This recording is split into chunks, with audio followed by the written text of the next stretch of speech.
The attorney slid a single key across the conference table and said, "There's also the storage unit." He said it the way you'd mention a footnote. Like it wasn't anything. Like my husband hadn't just been buried 4 days ago, and I wasn't still wearing the same cardigan I'd had on at the funeral because I couldn't figure out how to care about changing clothes. I picked up the key. It was old, the kind with a flat head and a number stamped into the metal. Unit 1114. A facility out on Route 9, about 40 minutes from our house. I had never heard of it. My brother-in-law, my husband's younger brother, Grady, leaned forward in his chair before I could even close my hand around it. "That's probably just old furniture or tools or whatever. We can take care of that. You don't need to deal with it." I looked at him. He smiled, the kind of smile that starts with the mouth and stops there. My husband Neil had died of a heart attack on a Thursday morning. He was 51 years old. He was making coffee. I was upstairs getting ready for work. By the time I got downstairs, he was already on the floor. And by the time the paramedics arrived, there was nothing left to do.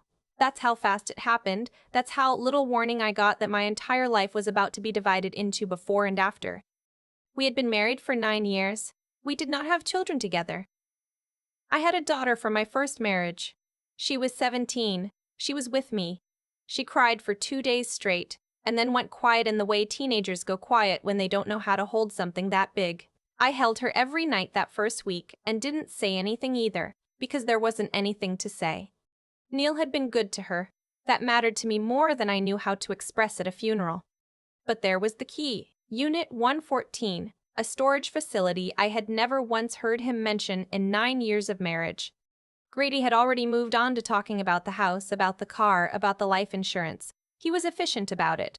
Almost impressively so for a man whose brother had just died. His wife, a woman named Becca, who had never particularly liked me and made no effort to hide it, sat beside him taking notes on her phone. I put the key in my coat pocket and said nothing. That night, after my daughter was asleep, I sat at the kitchen table with a cup of tea I didn't drink, and I thought about all the things I didn't know about the man I'd married. I thought about the way he'd sometimes get quiet at dinner, staring at his food like he was somewhere else entirely.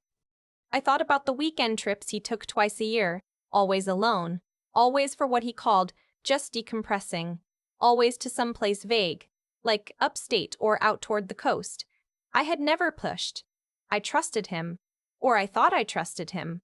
Or I thought trust meant not asking questions, which I now understood were not the same thing. I thought about the storage unit key in my pocket, and I thought about how quickly Grady had reached for it. I went alone. I drove out to Route 9 on a Tuesday morning while my daughter was at school, and I told no one where I was going. The facility was the standard kind: long rows of orange roll-up doors, a chain-link fence, a small office with a bored teenager at the front desk who checked my ID and waved me through without looking up from his phone. Unit 114 was in the second row, third from the end. I stood in front of it for a minute before I put the key in. I don't know what I was expecting. Part of me was expecting nothing. Old boxes, a folded tarp, maybe a kayak he'd never used. Part of me, the part I hadn't let myself listen to yet, was expecting something that would change everything. The door rolled up. It wasn't furniture. It wasn't tools. It was a room. Almost literally, he had set it up like a room. There was a folding table along the back wall with a laptop on it, a filing cabinet next to it, a camp chair, and a small lamp plugged into an extension cord that ran to an outlet near the door. Along the left wall were shelves, the kind you assemble yourself, and they were lined with binders. Dozens of them, each one labeled in Neil's handwriting. I walked in slowly, like I was entering something sacred or something that might collapse if I moved too fast. The binders were organized by year, going back almost 15 years. Before me. Before us. I pulled one from the middle. 2019. We'd been married 2 years by then. Inside were printed emails, bank statements, receipts, and handwritten notes. It took me about 10 minutes to understand what I was looking at, and when I did, I had to sit down in the camp chair because my legs stopped working correctly. Neil had been quietly, systematically documenting financial fraud. Not someone else's, his family's. His father had died in 2016, 2 years before I came into the picture, leaving behind a small manufacturing business, a house, and a modest estate to be split between Neil and Grady. According to everything in these binders, Grady had been siphoning money from the estate before it was ever properly settled. He'd created a shell company, routed a portion of the business assets through it, and by the time the official accounting was done, somewhere between $200,000 and $300,000 had simply evaporated. Neil had figured it out. He hadn't gone to the police. He hadn't confronted Grady directly, or if he had, there was no record of it in these binders.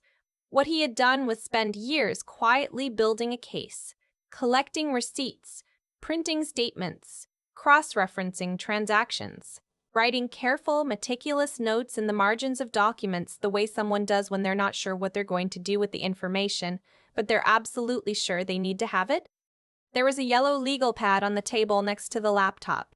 The top sheet had a date from 8 months ago and 2 lines of handwriting. I think I'm finally ready to do something about this. I just need a little more time. I sat in that camp chair for a very long time. Then I took out my phone and started photographing everything.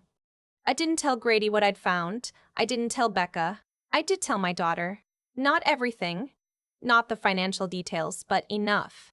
I told her that her stepfather had been trying to protect something and that I was going to figure out what to do about it.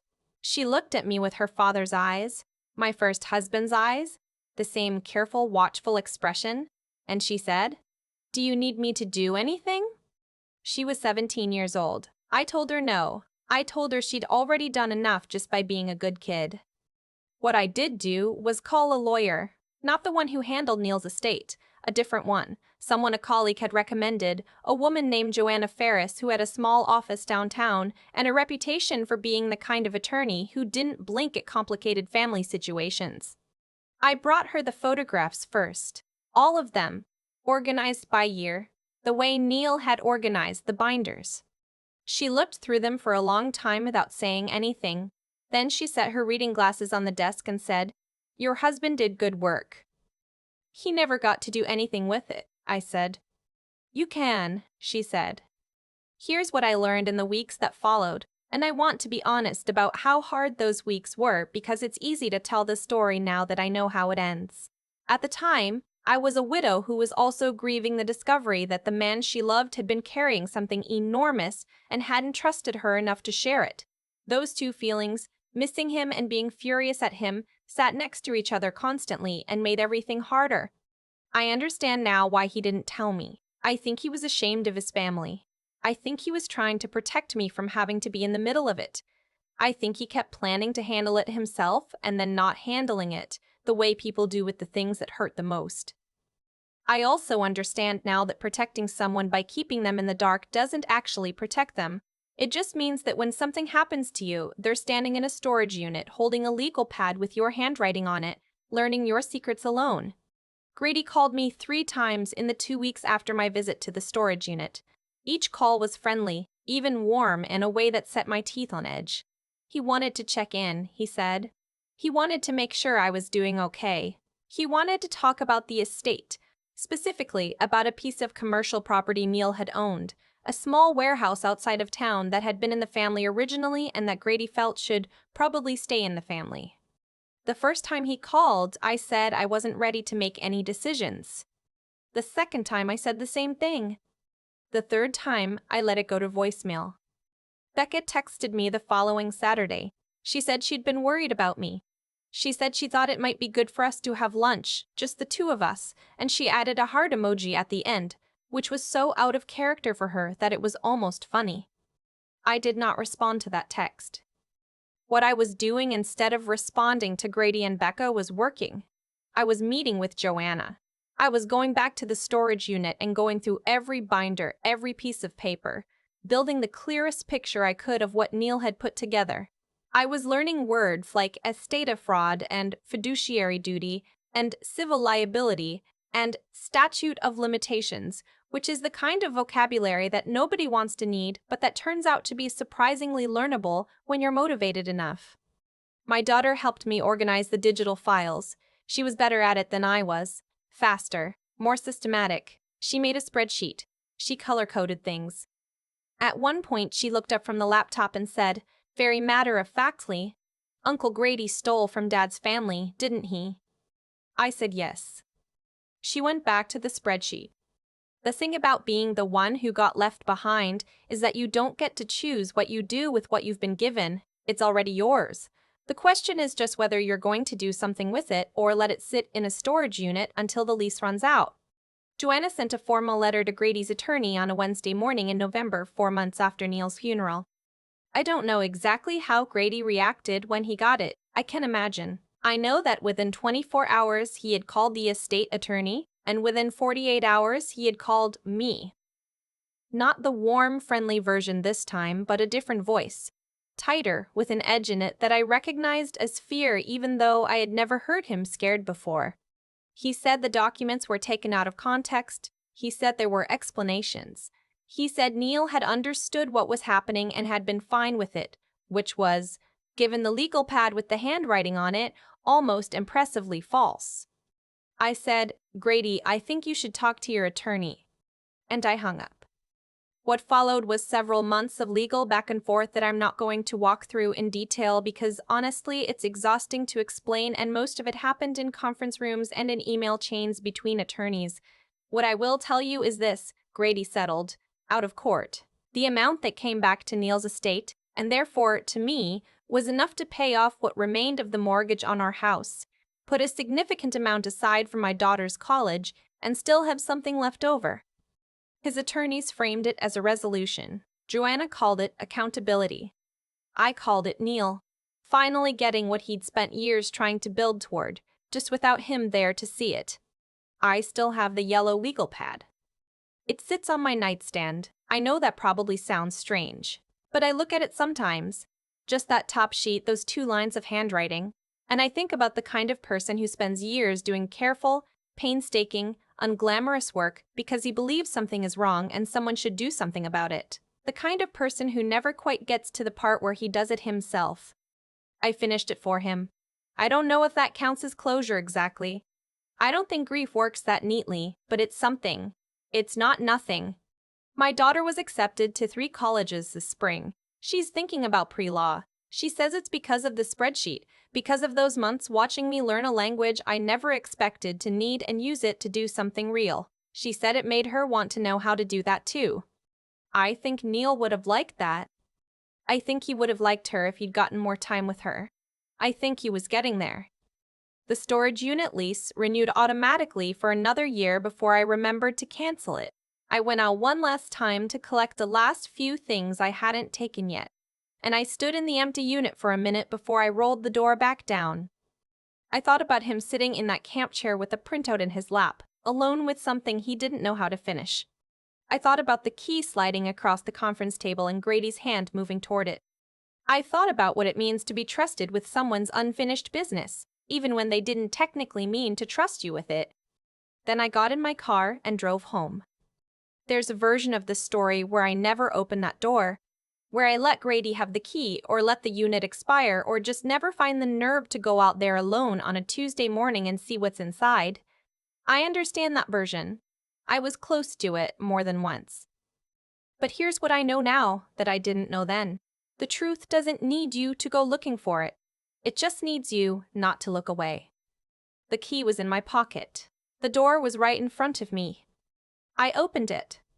I keep thinking about that camp chair, the one Neil had set up in the back of a storage unit on Route 9, in a facility nobody would ever think to look at twice. He'd plugged in a lamp. He built himself a little room inside a concrete box, and he'd gone there, alone, in secret, to do the right thing, slowly, over years. That image stays with me more than anything else from this whole ordeal. Not the legal victory. Not Grady's voice going tight on the phone. Just Neil sitting in that folding chair with a printout in his lap, trying to figure out how to finish something that mattered. What strikes me now is that he never stopped. That's the thing I didn't fully understand about him when he was alive. The stubbornness of his conscience. He wasn't loud about it. He didn't make speeches. He just kept going back to that unit, kept adding to those binders, kept writing his careful notes in the margins of documents nobody else was ever supposed to see. That kind of integrity doesn't announce itself. It just shows up, year after year in the small and unglamorous work of refusing to let something wrong stay buried. I didn't have that when I first rolled that door up. I had grief and a key and a brother-in-law who was already angling toward the exit. What I had to learn, fast and on my own, was how to think clearly in a situation designed to make me not think at all. Grady was counting on the fog of loss. He was counting on me being overwhelmed, on Becca's lunch invitation landing before I'd had a chance to understand what I was holding. And I almost let it work. I almost handed that key over in the conference room and never gave it another thought. What stopped me wasn't courage exactly. It was just something that felt off. The speed of his reach, the warmth that didn't fit. I'd learned enough in my life to know that when someone moves that fast towards something you haven't even looked at yet, it's worth looking at. My daughter made the spreadsheet. She color-coded the transactions and stayed up past midnight cross-referencing dates. And she was 17 years old, and she did it because she understood, without me having to explain it, that sometimes love for someone means finishing what they started. That's its own kind of wisdom, not the kind you get from being told things. The kind you get from watching someone you trust do the hard, quiet work of following through. I think about what I'd tell someone who's standing where I was standing, not with a storage unit necessarily, just with something inherited and unknown and inconvenient. Something a person they loved left behind that nobody else seems to want them to look at too closely. I'd say, look anyway. Because the choices we make when we're tired and overwhelmed and people around us are pushing us toward the easy answer. Those are the choices that actually define us, not the big dramatic moments. The Tuesday morning when you get in the car alone and drive 40 minutes to a concrete building you've never been to and put a key in a lock that you didn't know existed a week ago. Neil spent years being the kind of man who did right by something even when it cost him. I spent a few months learning to be the kind of woman who finishes what that man started. My daughter spent those same months deciding what kind of person she wants to be. None of us got to choose what we were handed. We only got to choose what we did with it. That turned out to be enough.